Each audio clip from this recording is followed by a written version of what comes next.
Mjumbe bwana nilivyokuona. Kwa nini? Mguu wako wewe. Kwangu mimi? Ndio. Kulikoni? Nilikuja huko kwako kumtafuta mdogo wangu. Nani, Kidi? Huyo Kidi. Una maana gani? Tokea jana sijamuona kurudi nyumbani. Kwa hiyo ndo nikawa nakuja huko kwako kuja kumwangalia. Toka jana?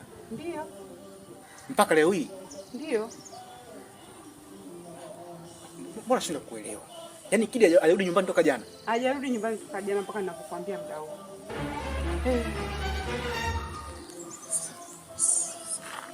Kwaje? Maki mimi nakumbuka jana walikuja yeye na Mr. Professional maskani kwangu pale. Walikuja tukazungumza vizuri, tukacheka, tukafurahi. Wao wakapita hivi wakaondoka zao, mimi nikabaki pale pale. Alafu kuna kawaida moja Kidi waga kurudi nyumbani na tabia kunitafuta. Lakini jana kimya. Mimi sikupata hayo mashaka kabisa yani. Ina maana hajaja kwako? Kwangu hayupo. Hadi nachoka mimi. Hata kwa ameenda wapi mtoto? Hapa kuna jambo. Lakini usijali. Kwa kuwa umenifikishia, kuwa na amani. Mimi nitamtafuta huyo Kidi, nitampata na nimleta kwako. Unapanisha vurugu mjumbe unajua. Yaani jana na sio kawaida yake kabisa kutokurudi nyumbani. Najua lazima uchanganyikiwe sababu ni mdogo wako, lakini usiwaze. Hilo jambo nimelipokea na nitalifanyia kazi. Kuwa na amani kabisa. Nalipo ndani ya uwezo wangu. Mimi si mjumbe wenu, nitafuatilia.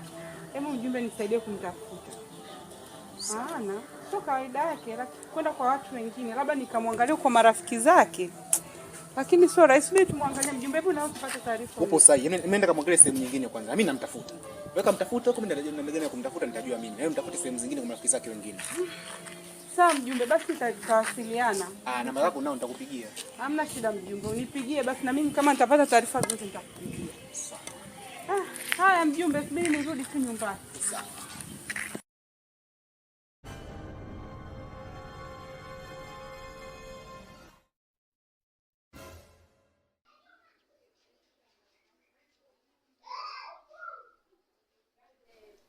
Umekaa. Yaani wewe umekaa kindezi, una hili una lile, upo tu yani. Una habari yoyote? Kazi yako kula na kunelepeana muda kunenepa. Lakini sio mbaya. Mla naye uliwa. Lakini mbona kama mazingira hayako kama nilivyoacha? Mbona kama palikuwa na ugeni?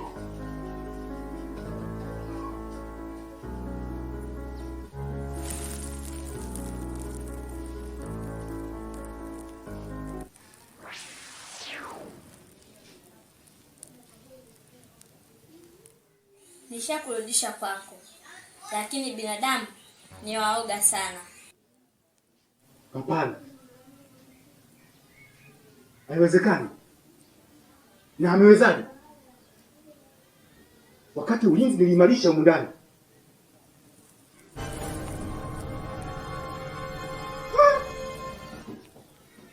Hili sana tatizo kubwa. Hii ni tatizo kubwa. Kawezaje? Hapa lazima nifanye mpango. Niongee na wenyewe wenye jambo lao. Unipisha. Lakini inawezekana vipi? Na wakati mimi ulinzi niliimarisha. Sasa hapa lazima vita itangazwe.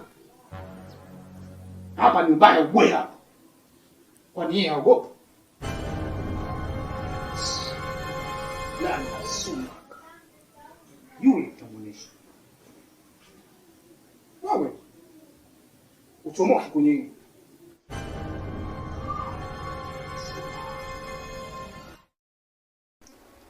Unajua mdogo wangu, nafahamu kiasi gani unampenda mjumbe.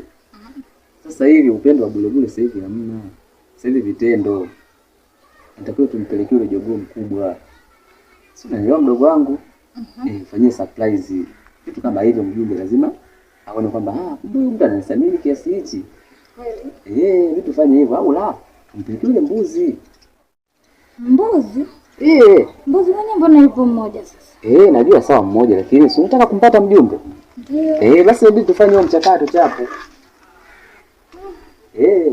Tunapenda dadangu uwe na mtu mzuri. Si unanielewa?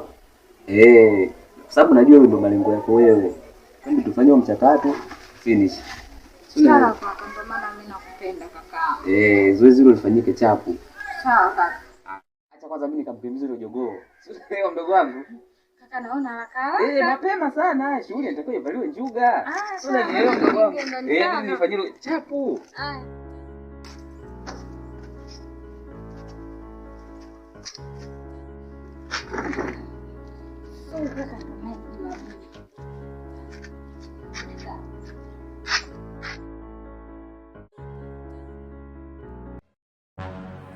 Dada, ni wewe huyo? Naona sasa unafurahia uje wangu. Ndiyo, nafurahia uje wako, maana mume wangu ananipa wasiwasi. Mara mlauliwa, mara akakutane na wakuu, mara sichomoki. Naomba unisaidie. Siwezi kukusaidia hapa. Na je, uko tayari twende sehemu nyingine? Nipo tayari kwenda na wewe popote pale.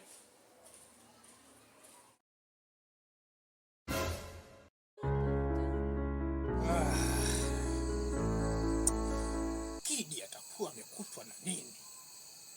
Maskini Kidi. Bado bwana mdogo sana Kidi. Lakini na mashaka. Vipi kuhusu binti Nila? Binti mzuri, msichana mrembo sana. Mbona sijapata habari yake yoyote?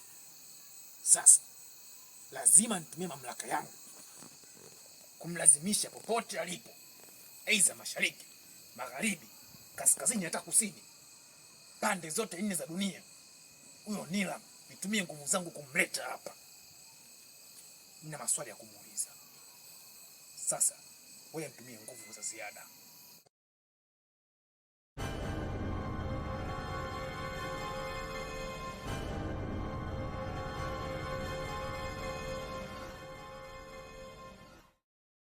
Mkuu, umeniita, kuna shida? Nimelazimika kukuita, ndiyo shida ipo. Ndiyo mkuu. Kwanza nikupe taarifa kuwa Kidi haonekani. Haonekani? Na nimelazimika kukuita hapa Nila nikuulize maswali ya msingi. Ndiyo. Hivi na wewe kwa nini kwenye mahudhurio yetu ya kichawi ya usiku hauji kwa nini? Mkuu, siku hizi uwaga anachoka sana. Ndio maana hata kwenye vikao sihudhurii mkuu.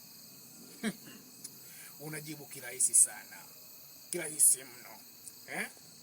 Lakini mkuu, ile jana ile nikakutana na mke wako sasa. Nikamsukuma nikapita zangu.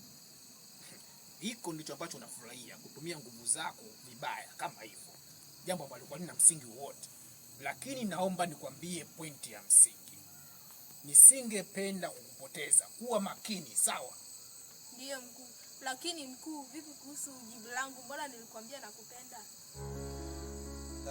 Kuna muda natamani uje, lakini ukija unakuja kuniuzi. Masuala ya mapenzi, mimi ni mkuu wako. Haturuhusiwi sisi kuwa na mahusiano, si umenielewa? Lakini mkuu, mimi nakupenda. Kwa nini Nila unakuwa si mwelewa? Usiwe sikio la kufa ambalo alisikii dawa. Mimi kwa mamlaka niliyokuwa nayo, sitakiwi kuwa na mahusiano na wale ambao nawaongoza. Sawa Nila? By the way, tuachane na masuala ya mapenzi. La msingi ni kwamba jana jioni niliongea na wakuu, wakaniambia kuna kiumbe kimetokea chini bahari ya Saba. Kimekuja kwa ajili ya kutuangamiza. Ndio hapo nakuwa na wasiwasi. Pengine hata Kidi kimemkuta cha kumkuta. Lakini haina shida, usiku wa leo nitaongea na wakuu na wataniambia kitu gani ambacho kimemkuta Kidi. Lakini nakuomba Nila, kuwa makini. Sisingependa kukupoteza. Lakini mkuu, wewe umesema unipendi. Kwa nini unaonyesha kunijali sana? Si wewe peke yako. Hata Mr. Professional naye pia nitamfikishia ujumbe, kwa sababu nyote ni mimi na wajana. Lakini sikitiko langu kubwa ni Kidi simuoni. Si umenielewa? Ndiyo mkuu, nimekuelewa. Basi sawa, nenda kapumzike, sawa? Sawa mkuu.